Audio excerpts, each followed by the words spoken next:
Okay, great. So, hello everyone. Thank you for joining us today. Today we are honored to have Professor Ismael Aguilar Barajas speaking at this session. The title of his presentation is Rio Bravo, a Geo-strategic Basin for Mexico, Reflections about Key Issues. So I'm going to say a few words introducing him, and then I'm going to ask Rosario to say additional points. So in terms of his sort of quick introduction, Professor is really he has a very distinguished profile. Currently, he's a professor of economic development, School of Social Science and Government, and also research associate at the Water Center for Latin America and the Caribbean at Tecnológico de Monterrey, Mexico. His PhD is from the London School of Economics and Political Science, a well-known university. And he's going to share today a unique perspective coming from the economics, social science, etc. He is a member of Mexico's National Research System. He has been doing consultancy work for the Mexico National Water Commission, the Inter-American Development Bank, the North American Development Bank, the World Bank, and the United Nations. He is also representing Tecnológico de Monterrey at the National Advisory Water Council.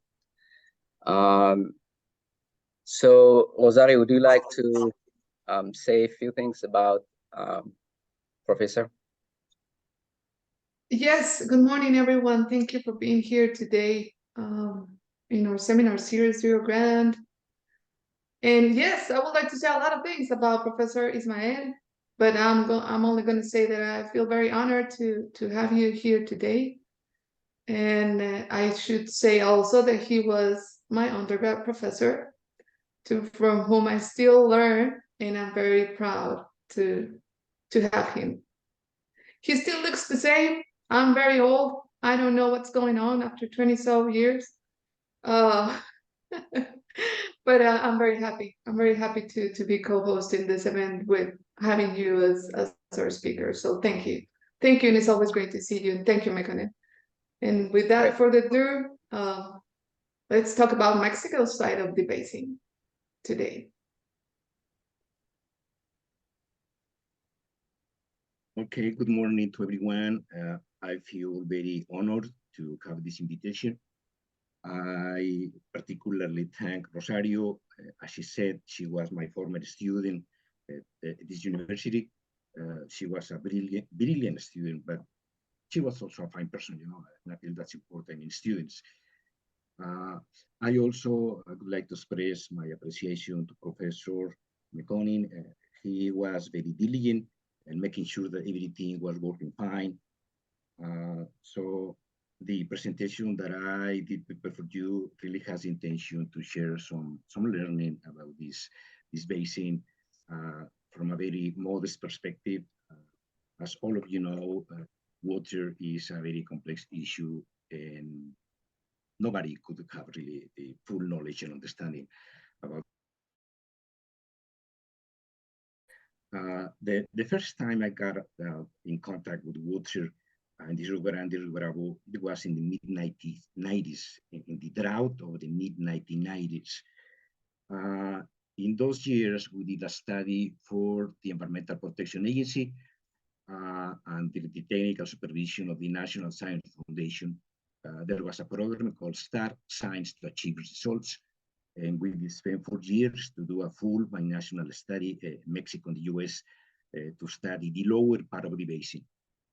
We do feel that the lower part is perhaps even more complex because it's at the end of a multi-tributary system full of problems and complexities, but also opportunities. In that study, we did focus on 4 areas. We did look at hydrology and engineering, water quality and ecosystem, socioeconomics, and of course, the institutional architecture of the lower part of the Rio Grande, Rio Bravo basin. This report could be downloaded from the Environmental Protection Agency. If there is anyone interested, I could give it the details of this report. Currently, Rosario, finally, I will have time to do this book. A few years ago, I told you about it. It's going to be a book for Routledge. I have not had really the time to do it, but now I feel I will do it. It will be a book to look at the crucial issues about the U.S. and Mexico border water management. But most chapters will be written by practitioners, by policymakers, those that actually have had the responsibilities to deal with the water management. So I'll move along. This map is well known. It's now in Spanish, but in English, really, it is also widely available.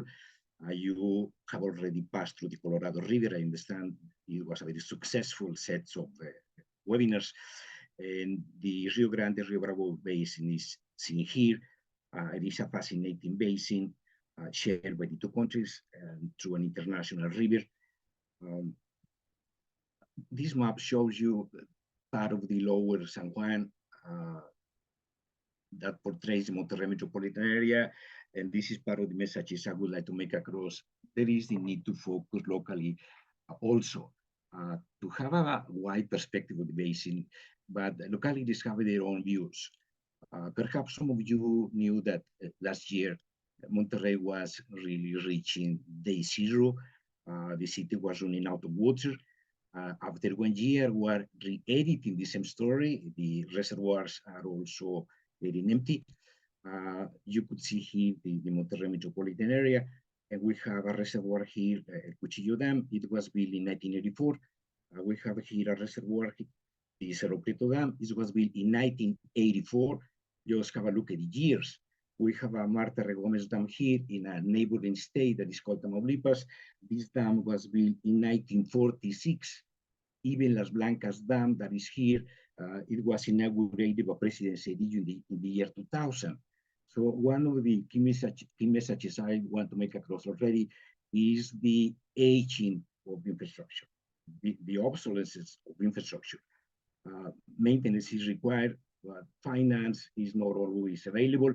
We have an irrigation district here, this is the 026, and the fortune of the irrigation district 026 is highly linked to the metropolitan area. So rural, agricultural are really related and directly linked to what's going on in metropolitan areas, and the Monterrey case illustrates that very neatly. I will move now very quickly to some data about the Rio Bravo Basin and why this is a very important economic basin for Mexico. This is almost the title of the presentation. The basin is geostrategic for the country. Water security is a matter of national interest, but it should be really in practice, not only on paper. Water availability is also a first order comparative advantage or disadvantage if water is not available.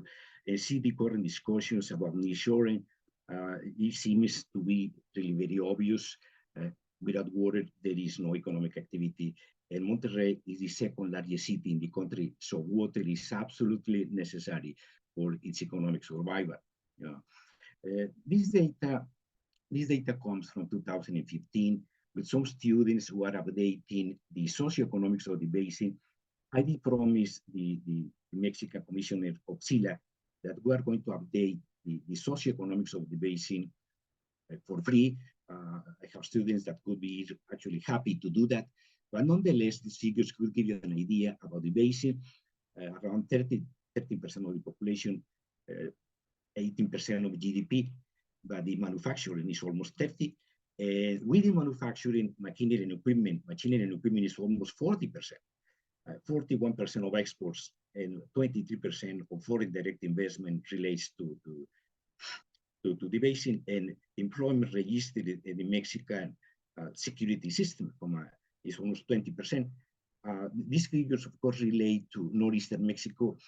The fact that those figures could be related to the basin do require a lot of work, but we are going to do that, I feel, in this semester with the students I have now. As far as the concentration of urban population in the Rio, Actually, Rosario made the comment that I put the accent on Rio, and I said, I like it. I like to put the accent on Rio. 2015, Monterrey, you see, is the largest metropolis of the Rio Bravo Basin, and then Ciudad Juárez. Altogether, over 9 million people, really, urban population reside in the basin out of over 12 million people. So we have concentration of urban population, but also we have dispersion of rural population, as this picture tries to portray. This is the metropolitan area of Monterrey, and we also have very fragmented population in rural localities. This is a very important area for agriculture. We have 10 irrigation districts. Some of them are very important for the country. We have irrigation district 025 almost at the end of the basin. Irrigation district 026 is here. Irrigation district 005, Delicias, the Conchos in Chihuahua is here. They do represent national figures for agricultural output. And of course, as happens elsewhere, the bulk of concessions, water concessions, really relate to agriculture. About the users, the river is already oversubscribed. There is no surprise. This happened elsewhere. We have population, we have economic activities, but we also have the ecosystem. And usually the ecosystem is left aside. We should incorporate the ecosystem as part of the user. And there have been traditionally water quality concerns. The basin is vulnerable to droughts, but also to flooding. Very often we refer to the basin when there are drought times, but we also have flooding. Actually, we're also trying to go back to an old idea with former Commissioner Roberto Salmon and former Commissioner Brusina to do a paper on the impacts of Hurricane Beula 1967 and Hurricane Alex on the Rio Grande Rio Bravo Basin. The basin depends on groundwater and surface water, in some cases from very distant sources. Already we would need demand management approach, perhaps a more intelligent demand management approach, not only focused on supply. The role of informal negotiations to allocate water as part of a win-win cooperation game, and I feel that the basin does show that this is possible. I was referring to flooding. This is a view from the Monterrey metropolitan area, the Rio Santa Catarina, Hurricane Alex, July 2010. This hurricane had actually, as I said, impacts on the binational setting. And there were even complaints from the US part of the IBWC asking Mexico to manage the excess of water in the Mexican side. Something that I really would like to do eventually before I retire from a university is to do a study to put an economic value to the role of SILA and the role of the treaty. How much work is for Mexico the work of SILA in the 1944 International Treaty? What is the economic value of the treaty? What is their contribution to Mexico's economic development, but putting some sort of dollar figures or Mexican figures on it? And what are the ways to strengthen water management along the basin in terms of the best interest of the country? I do feel that whatever the numbers could be, what I have the certainty, total certainty, is that SILA and the treaty have been tremendously beneficial to Mexico, and that the country as such should reinforce and make more resources available to the Commission in view of the work that the Commission does for the country. This is the cover of the Natural Resources Journal. This special issue tried to put the lessons learned from the droughts of the 1990s, as I was saying to you. For all of you that are interested in the Rio Grande Rio Bravo Basin, it could be a good idea to actually have a look at this special issue. Over time, there were conflicts in the basin, of course. In the 1980s, the drought put a lot of pressure on the binational agenda. In February 2001, when Bush comes to Mexico, without actually out of the agenda, he asked President Fox, what about the water debt with the US? As a result of the pressure that put on. The two commissions developed Minute 307. The minute was signed in Washington, D.C. The conflicts escalated in the binational agenda. There was a high visibility in the media. In fact, if anyone is interested in looking at the media in February, March 2001, there was no other single issue in the binational agenda, at least for Mexico, than water. And this leads us to something that I would like to draw in the conclusions, if I have the time, about the role of the media. How does the media communicate water issues, especially in terms of crisis? And I do feel that there is a lot of work for a more responsible media to actually do the work. Very often, they do portray stories without really the proper data, and often without context, really. So this is an opportunity, really, for the future.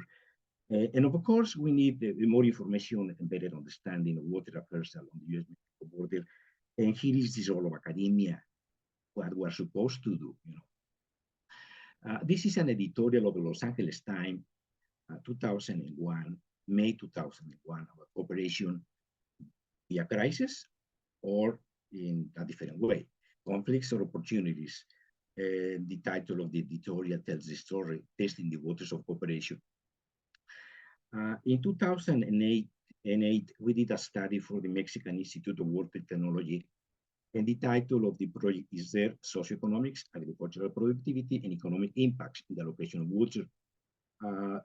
We did this work in partnership with our local university, the University Autónoma de Nuevo León, which is a great university in Mexico.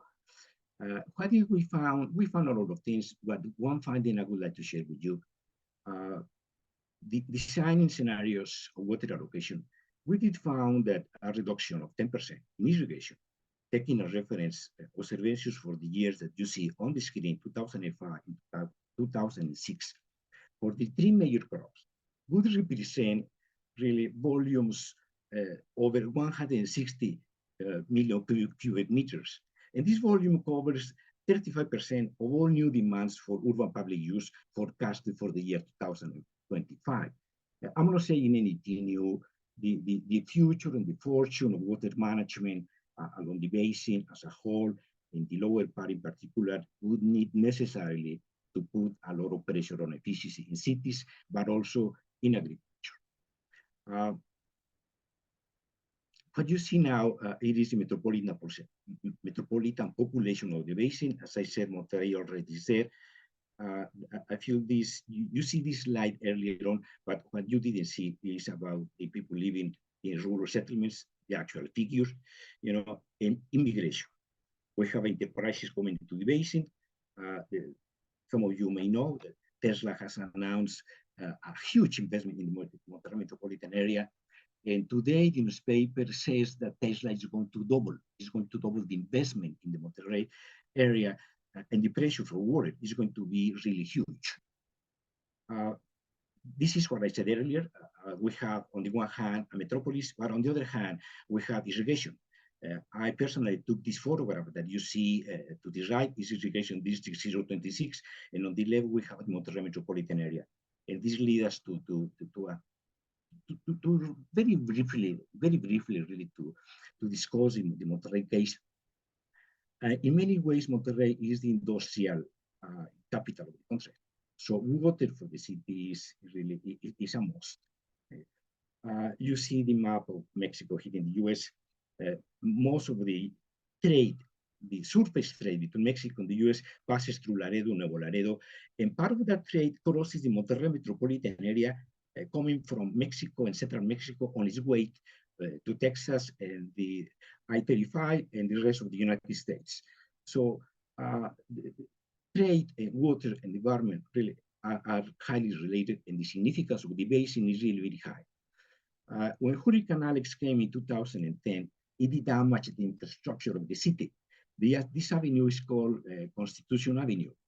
And as you see in the image, it was part by half, really. And the impact that this had on the trade passing for the US was really great. So we could relate right away a phenomenon like a hurricane with geostrategic infrastructure that we have in cities. As I said last year, the international press says that we were having troubles. BBC, the New York Times, The Guardian, El País were referring how on earth Monterrey was getting out of water, the day zero Monterrey. We've been publishing about it. This story, as I said again, unfortunately, is being re-edited again without really little learning about the experience of 2022. But this was highly predictable. In 2016, we did publish a work, and the title says it all: Climate Threats, Water Supply Vulnerability, and the Risk of a Water Crisis in the Monterrey Metropolitan Area. You see now a tweet from Professor McLuhan, Director, Center for Environmental Policy and Behavior, University of California in Davis, July 6, 2022. He did read the paper, and basically he says that we did predict the Monterrey water crisis.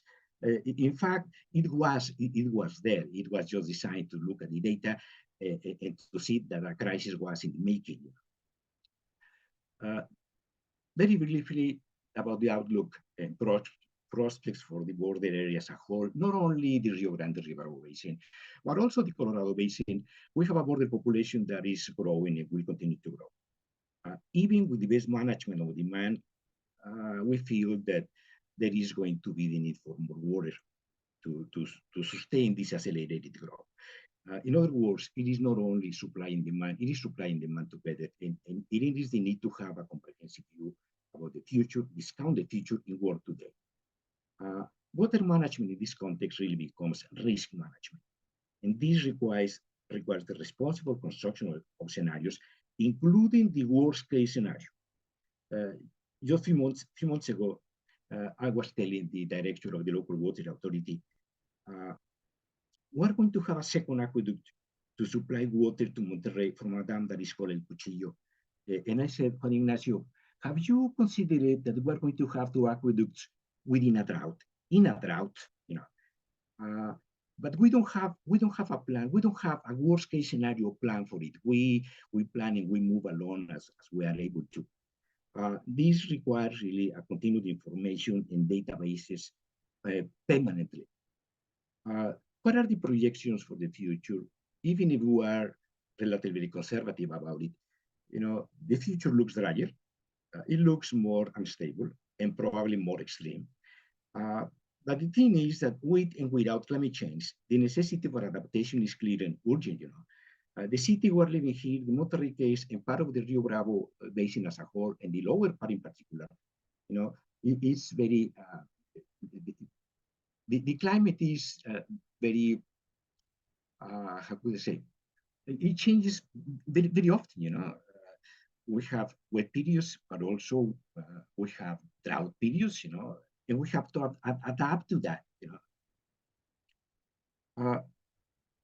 This is a report of the World Bank, because in the end, transfers of water from agriculture to cities are likely to take place. The thing is to do them properly. This report looks at the experience of Mexico, and I did the work for El Cuchillo Dam, but there is also the case for Australia and Sao Paulo and South Africa as well. Trying to understand the transfers of water from rural to urban localities, but the central message is that water could be divided and the benefits could be shared. And the Rio Bravo says that this is possible. Later on, we did a further study. This is an international study. We did divide the world and try to see how those transfers take place. We have now, about this paper, we have around 100 citations. It has been really cited very well. It was conducted by the University of Oxford for the World Bank, and we were very happy with the results. And this paper on water security looks at El Cuchillo Dam, a retrospective assessment of El Cuchillo Dam with the key message that those transfers and the water system, we understand it as a water system, single integrated water system, where surface water, groundwater, the cities, the rural areas are seen together and not isolated. We also did a study in 2019 looking at urban resilience and hurricanes, flash floods in the Monterrey metropolitan area. And in order to do that, we use a concept that is called the co-production of knowledge. And the co-production of knowledge means that there is no single discipline that is able to actually know all. That there is this need for inter and transdisciplinary work to understand water issues, whether we're talking about droughts or we're talking about flooding. You know, something that may be important for our audience in the US and perhaps even for Mexican audience. Last year we had, over the last couple of years, we have had troubles because Chihuahua doesn't want to release water. And Tamaulipas wants Chihuahua the release of water from the dams located in Chihuahua. And this has gone to the Supreme Court. And the Supreme Court has made it clear that water management refers to the work that states, localities, non-governmental organizations, universities do. That's water management. But water administration refers to the federal government. The federal government has the last word in administering waters, and that's in line with the Mexican Constitution and in line with the national water law. So two related questions for the basin: who owns it and who finances infrastructure? I will not have time here to go into detail, but we have a complex landscape of financial flows. And at the end of the day, it is really very difficult to know how much is spent on water. We have just completed a report for the Statistical National Institute, and we did find that, there are figures in different institutions, but at the end of the day, we really do not know how much we invest on water, and even less how much we invest in the maintenance and repairment of infrastructure. Who owns the land is also a relevant question. What you see here is the Consejo de Cuenca del Rio Bravo, the Rio Bravo Basin Council. This is a special report. The council comes from 1993, and Mexico needs to revise the architectural, the institutional architectural of water management. The council has had little really to say in regard to the crisis that have gone through in the basin. It does not seem that the council as a whole were really designed to function. They have financial limitations, they have problems of representations. So something will need to be done about the institutional architecture. Some of the key issues that I would like to refer very briefly is the crucial relevance of undertaking infrastructure projects on time. Planning infrastructure requires a lot of time. And if we don't do it properly, suddenly the trouble is not money. It is not a problem of money. It is a problem of time. We need to have more emphasis, of course, on efficiency and the circularity of water. We have an issue with the non-accounted water flow. We have large figures on unaccounted water. If we pay attention to that, this may postpone the implementation of more expensive supply-led projects. I'm not saying that there is no need for more supply-oriented projects. What I'm saying is that they could be postponed. We need a long-term systemic perspective, comprehensive perspective, risk-based vision of water in the metropolis, where droughts, as I said, droughts and flooding, surface groundwater, rapid urbanization, things linked with rural areas are part of a single urban regional water system. We also need to pay attention to the role of government and professional communication of key water issues. Perhaps we should incorporate children, population and children need to be very informed. Over the last couple of years, I've have given some conferences in schools. Children do pose some very intelligent questions, but as one little kid told me, they also have solutions. This role of leadership and credibility is also a matter for survival. This is a book from a professor at Texas University at A&M, Rosario. Perhaps you don't remember, but you did present this professor to me, and I was very fortunate really in meeting him. And he did write this wonderful book on economics of water resource. And basically he says that society need to change perception about floods and droughts, and that the public needs to be reminded of the risk involved. Because once the drought and the flooding have gone, we come back to the business as usual setting. And at the end of the day, this is related to economics because these projects cost. Invest in drought and flood prevention cost. Those projects are expensive. Yeah. And the sad thing is that when given a choice, and this is a message of the book, the public may well vote against spending on these kind of projects.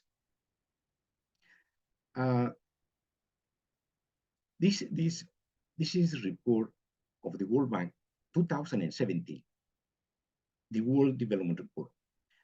What you see is in Spanish, but you could download it in English.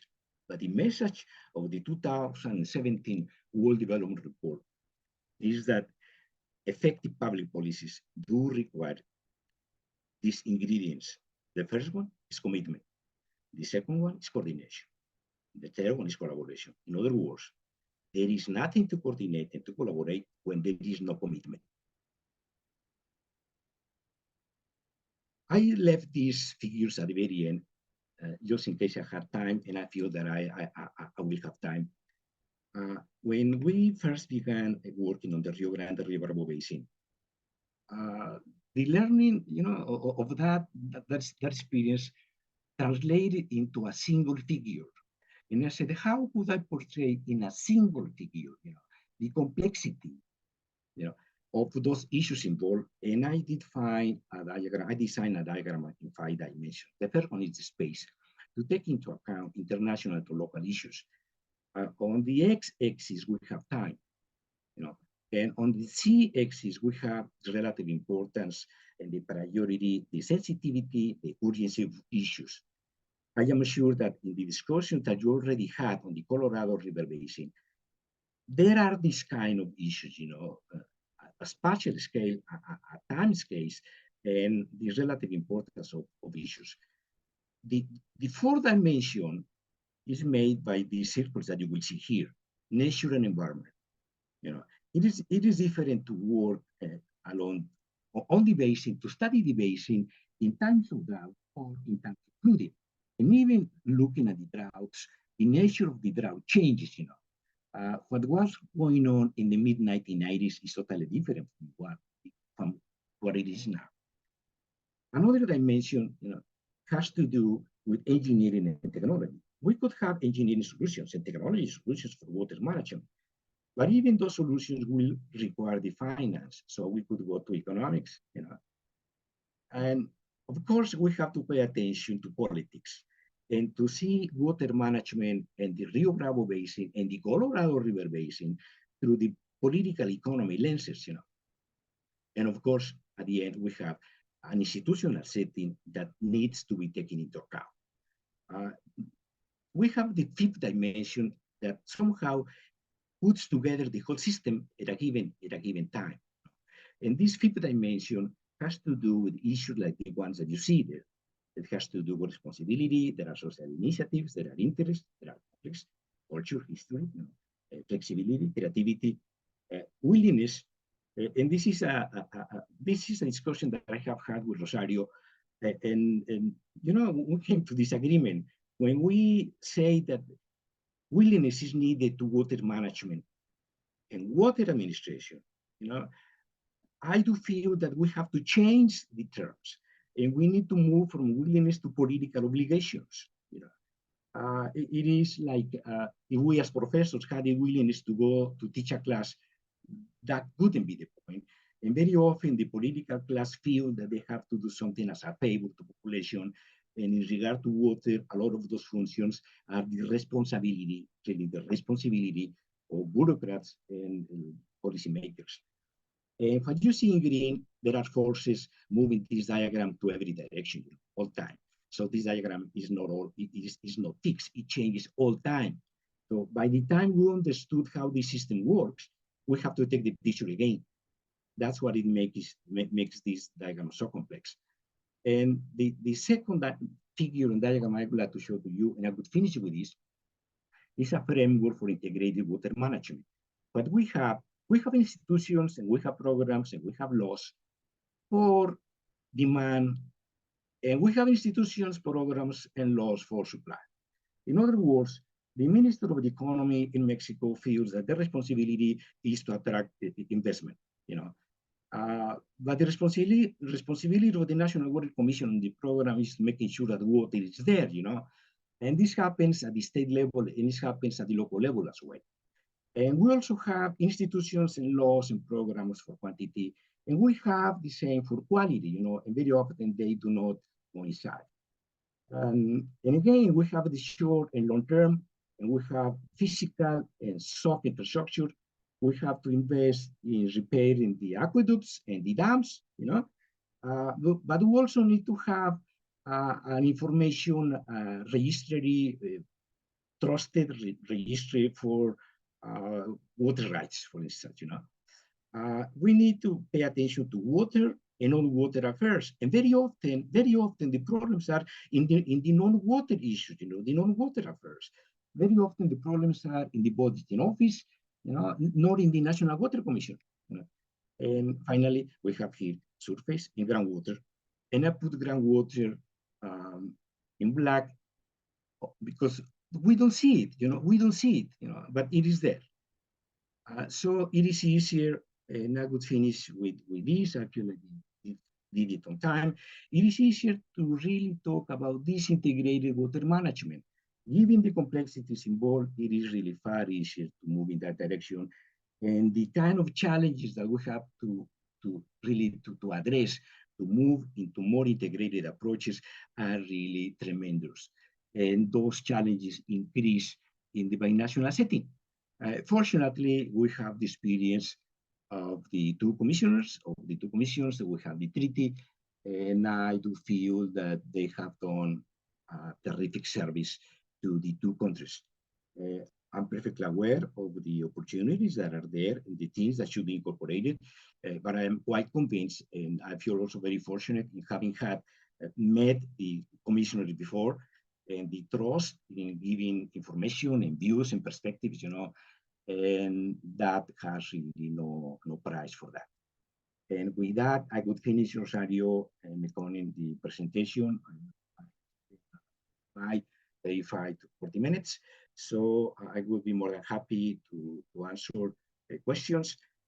I'm sorry that I had to do it very quickly. I had little time to actually prepare this presentation, but I really do it with a lot of passion and interest, and with the expectation to be useful to this community. And I will leave it there.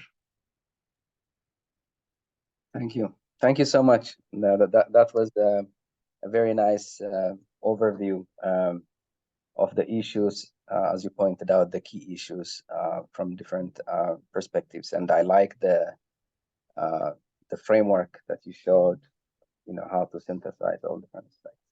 So it's now time for questions and discussions. So to the audience, we say, if you have any questions, please type them in through the Q&A function. I'm going to start, Ismael, with a question regarding the economic value of water. So you mentioned that that's your next project, to do a complete evaluation of the economic value of water. But if you could shed light on those issues, because there are those that say, the economic value of water is not really known. In some cases, people are wasting water compared to the economic value that they get.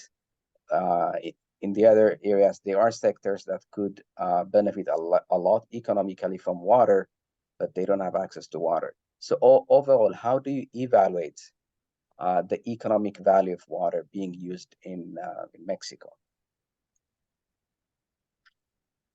I think that's a wonderful question, and thank you very much for putting forward that question.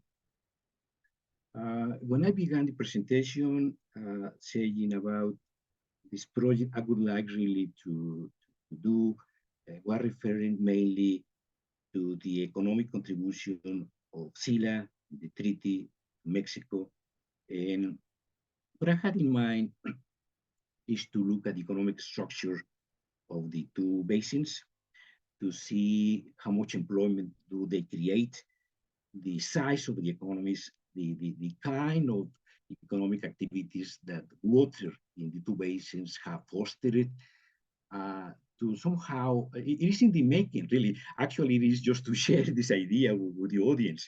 It is in the making that there should be a way to put a dollar value and a peso value to the benefits of SILA and the IBWC and the treaty to the two countries.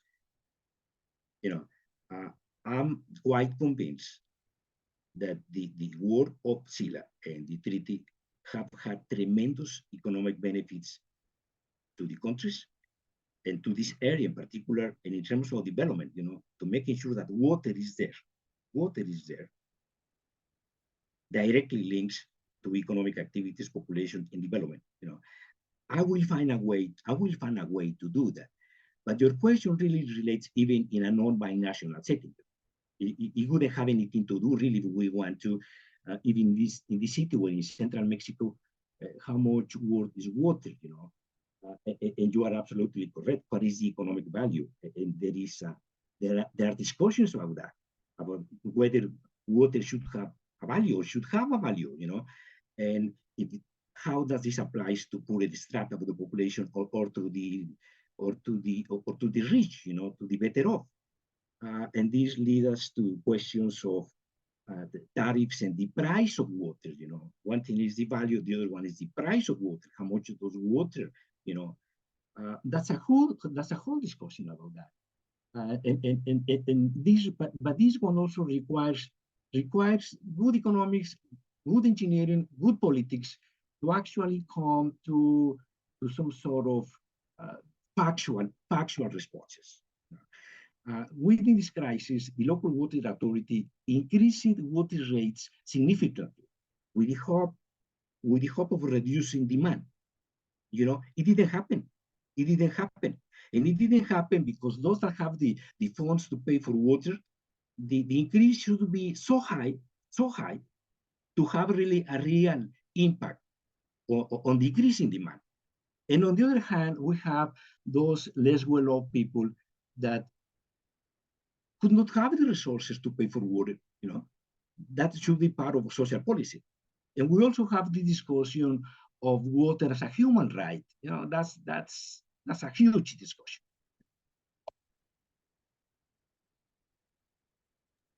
Yeah, thank you so much. Yeah, that is, yeah, as you said, it's a complex issue, and when you add to that the human rights issue, yeah, it makes it complicated. Another question I have is, when you talk to these agencies, authorities, utility companies, etc., to what extent are they open to new ideas? If you could comment on that, that would be great.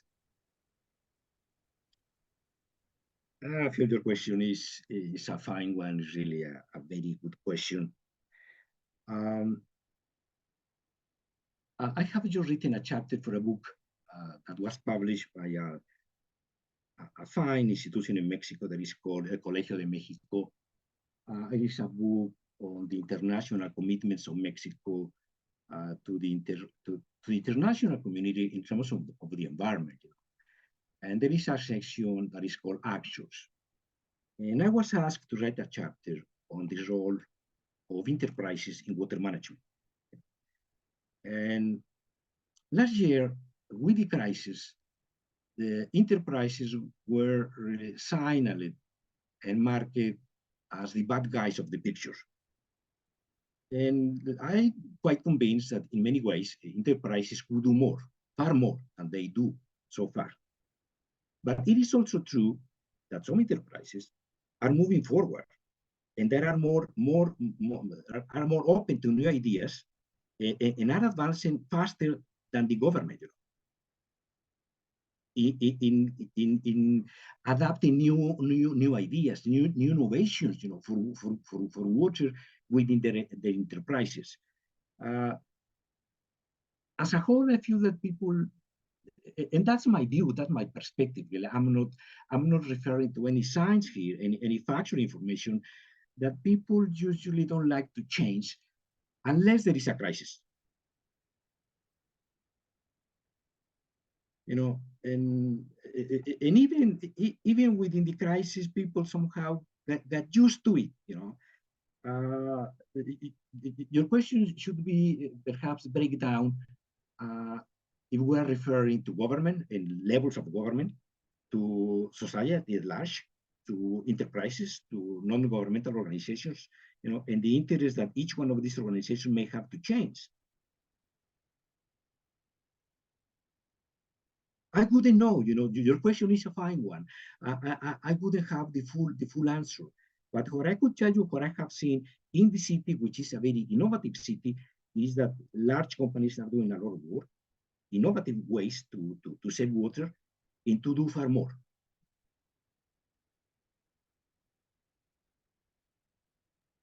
I see. I see. I see. Okay, that's good. You mentioned that Mexico has received tremendous economic benefits from the treaty. Can you elaborate on that? Like, the other option would be having no treaty, right? Because there are those that say that the treaty may not be, you know, the best treaty for Mexico, right? So, is a treaty really economically beneficial to Mexico? If you could really say on that, that would be nice. Oh, yes. Well, something I didn't say is that the 1944 treaty was drafted within the context of the war, you know, and the U.S. needed Mexico. And California did concessions that would not do now. You know, it was very difficult for the U.S. actually negotiations inside the U.S. You know, so we don't have that context anymore. I do feel that the original negotiations of the treaty were good for the country.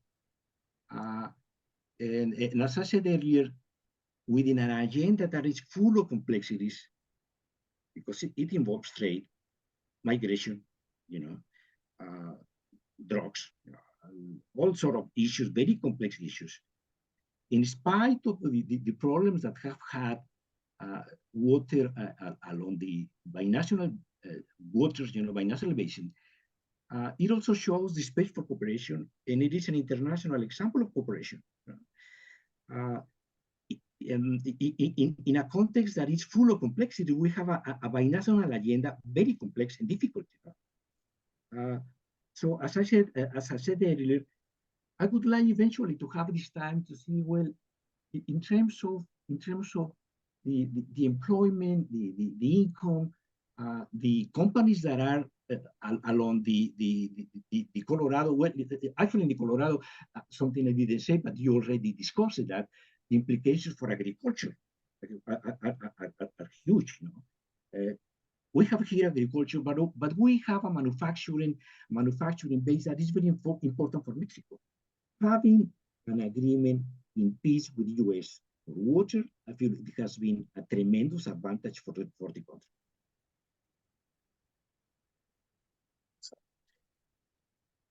Thank you, Rosario. Do you have questions? Yes, we do. This is from Juan Huerta Tolis. Hola, doctor. How do you do a long-term comprehensive plan? Would it be a quantitative study? What would be the time horizon you think it's necessary? I appreciate your question, Rosario. Thank you very much for posing this question, because it gives me the chance to say something I didn't mention. When I was referring to the Rio Bravo Council, I should have said that governance in the basin needs to be strengthened. But the notion of governance implies joint work, common work to solve a common problem. That's the way I understand governance. You know? The efforts of people, institutions, organizations that work together to solve a common problem. You know? And it is in the best interest of the basin to do that in peace. So far, Chihuahua thinks that the water that is in the dams that are located in the state are their water, you know. And Tamaulipas wants Chihuahua releases water because they feel it is their water. I feel that eventually we will find a way, Rosario, we will find a way so that all these actors sit together, you know, and get an agreement that it is in the best interest of everyone. I'm sorry, to have a win-win solution. I feel that would be eventually, I feel that would be possible. In spite of the difficulties that are in the basin, I'm hopeful that good politics could do the work. I don't know how, you know, but I'm optimistic that good politics could do the work. At the end of the day, this is really more a matter for politics than engineering and science. And, you know, this is really a political issue. Mm. But in the good sense, you know, in the good sense, because very often we hear, especially in this country, Rosario, not in the US, but in this country, we say, oh, this issue becomes highly politicized. Well, that's why don't we see that naturally water is a political issue? You know, water flows from one state to another one. Water flows from one government, one country to another one. Well, that requires the entrance of good politics to manage those waters.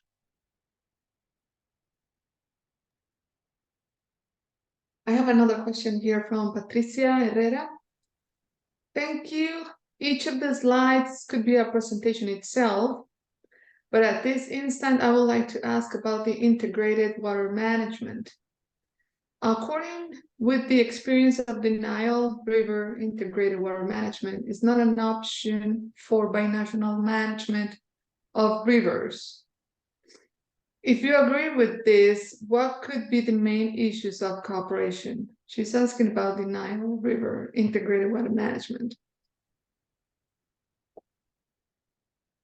I feel that's a good question. Thank you very much, Patricia, for the question.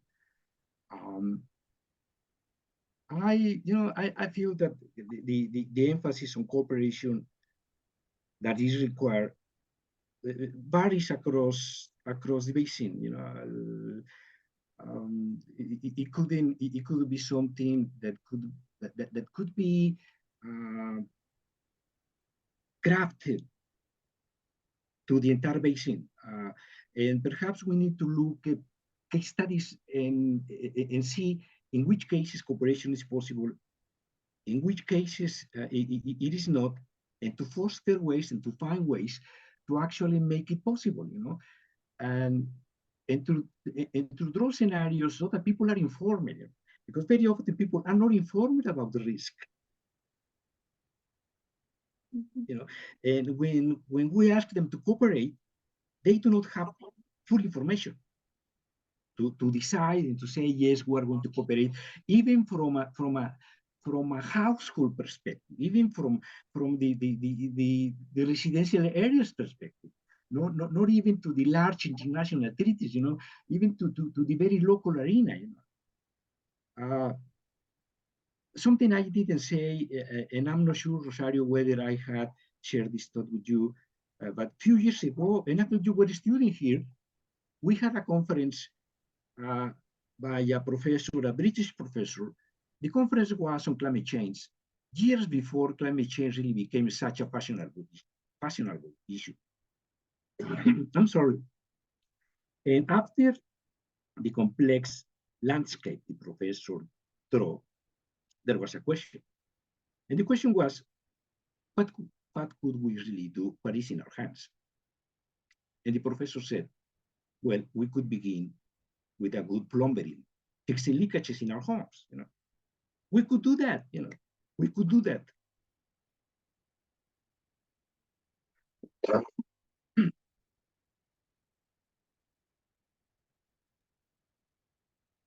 So I do have a lot of questions, but I will restrict my own questions into mainly a couple, but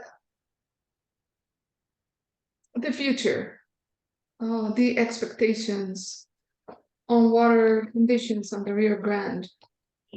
We know that, the basin is overallocated. There are no more surface water available for future growth, not even for population growth, not to account for the economic growth.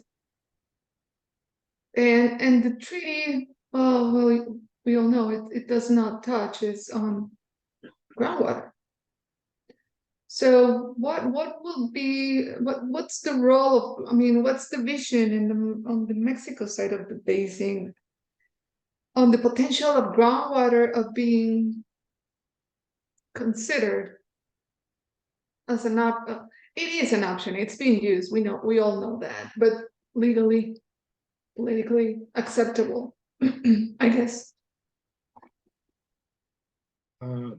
Well, Rosario, you perhaps more than many people, you're in a very qualified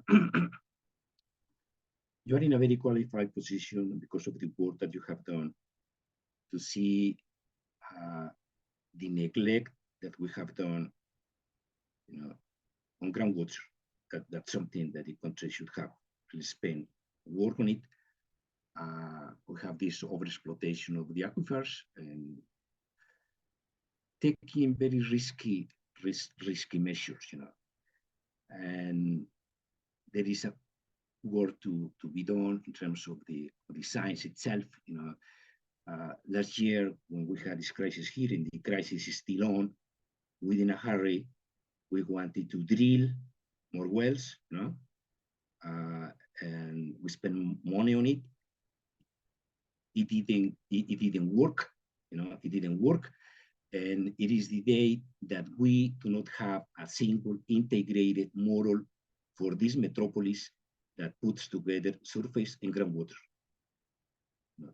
Over the last few years, the engineers of the local water authority that were really highly experienced, they were doing their work just really by their experience, but we didn't have a model. It is time that we should have a model. And for the basin, Rosario, as well, you already know how many years the Rio Bravo Basin has spent on the construction of this mathematical model for the basin. But the problem is really not the science itself. The problem is that the lack, as I said, the lack of commitment to actually sit at a table, looking common interests. But coming to your question of groundwater, there is the need to understand better the functioning of that resource, and at least the major metropolis should have really a model. We don't have it for the city, Rosario. And this is a relatively rich metropolis. We don't have a single integrated model. Groundwater is something that is there, that we record the groundwater when we need it, but it is not part of a coherent, sound, integrated water management model.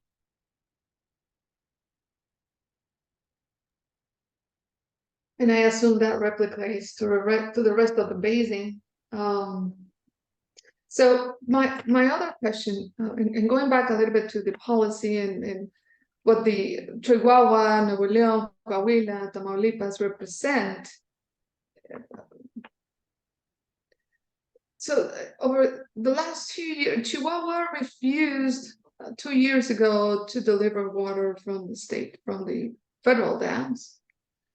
And we all know what happened. The Army got into the state, which is federal government, trying to push towards that. The Chihuahua said no way, even though there's a treaty that governs, the priority of water usage and water allocations to the U.S. Chihuahua said no, and Mexico said okay. I am going to use water downstream. So committing water rights from Coahuila, Nuevo León, and Tamaulipas at that point. So my question is, what is it legal precedent here? Where is the law? And Mexico has a pending reform to the water law, federal water law. But I'm thinking about the legal precedent that this sent, or the message on the priorities. Who gets the priority now? So according to the Constitution, because this is under the Constitution, it's the international treaties. Still, that was not the case 2 years ago, and Mexico had to figure out a way to deliver that water to the US. So where is this going to? I mean, the expectations on the next 2 years, 2 years and a half now for the next cycle ends. Can we expect more of the same? I mean, what's going on with our legal system out there? Our meaning my side of the Mexico that I have in myself. You have raised a huge issue, Rosario, that it does have a lot of, how could I say, a lot of dimensions and sub-dimensions, it's very complicated. In that context that you do refer, there is a person, Jessica Silva, died as a result of that situation, and it is very sad that there are human losses, because of governance failures. To me, it was a clear demonstration of the failure of politics, that somebody had to get killed. That's a clear reflection of the failure of governance and politics, in the handling of the Chihuahuas affairs that you are mentioning. And of course, it is a precedent, very dangerous precedent. But again, you see, there is no contradiction, and it is a coherent story with what I try to say, that this is a matter of really sound, coherent policy, sit down at a table to see that in a win-win game, it's good for everyone. It is good for everyone. Talking about precedents, when the federal government could not have the water from Chihuahua, guess what? They look at Nuevo León and El Cuchillo Dam, and they do have extractions so that those waters from El Cuchillo, and El Cuchillo waters are entirely Mexican waters, and yet part of that water, in a way, ended up solving the situation and aiding the situation with the US. That was also a dangerous precedent. And people in the city, many of them do not know that we have an agreement with Irrigation District 026, and that's have to be taken into account, because if we did not have to share water with Tamaulipas, and if the federal government would not have taken water from El Cuchillo, perhaps they could not have come to the city. So that's part of the wider picture, that is needed to understand the complexity of water affairs here. You are absolutely correct. There is a legal precedent here. It should be a matter to actually making sure that we have clarity, clarity about what is correct, what needs to be done. But at the same time, it does reflect the lack of agreements. I do feel that those agreements could be possible if compensation measures are taken into account. That's what we did found in this work for the World Bank. We did found that farmers would be willing to share their water. And this leads me to the question by Professor McConnell about the value of water, as long as we compensate properly. That could be possible. Thank you. Another question here. The professor mentioned irrigation districts. What percentage of total water resources are being allocated to irrigation districts? Has an economic analysis been done to determine the value of irrigation districts annually? What was it, the economic value of a 10% reduction in water resource allocation to the agricultural sector? Are certain irrigation districts more productive than others? lots of questions related to Oh, yeah, irrigation. that's what I said. That's what I found. Those are fascinating questions. Those are very good research questions. And actually, to update the study, we would like to update the study that we did for the Mexican Institute of Water Technology. Over 75% of water is allocated to agriculture. And of course, in the basin, we have irrigation district, but we also have agriculture that depends on rain, and they are in trouble. They are really in deep trouble.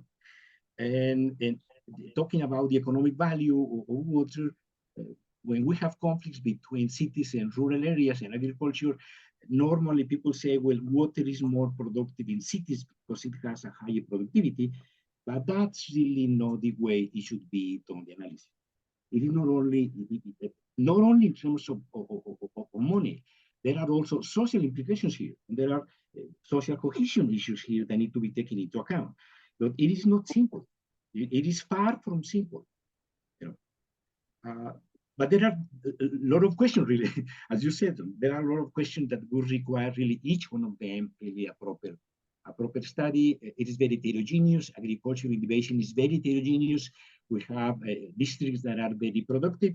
We have other districts that the head of the district had to pay out of their own funds to pay for gasoline,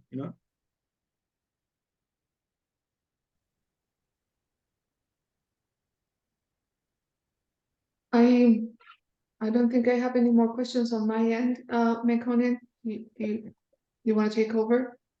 Thank you, Rosario. So I think it's now time to wrap up. So thank you so much, Professor Aguilar Barajas, for your excellent presentation. And also thank you, the audience, for joining us today and for your questions as well. So we'll see you next time. Thank you so much. Thank you, everybody. Thank you very much. Go ahead, Rosario, please, go ahead. No, I just want to say thank you for being with us today. It was we are recording this and eventually will be posted